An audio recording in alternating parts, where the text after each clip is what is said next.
Hey guys, and welcome back to How to Guide.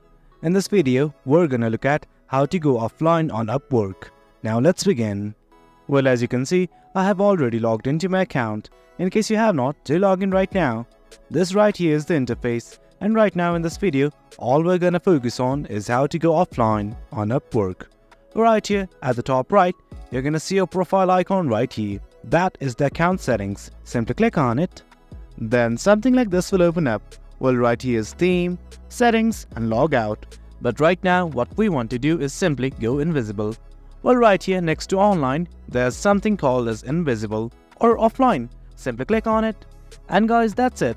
That's how we go offline or invisible in Upwork. It's quite easy. In case you do want to come back online, simply click on this online button right here. And guys, that's it. That's how we go offline or invisible in Upwork. It's as easy as that. Hope you guys found this video informative, and for more content like this, do remember to hit like, share and subscribe. Your support fuels us. Until next time, thank you.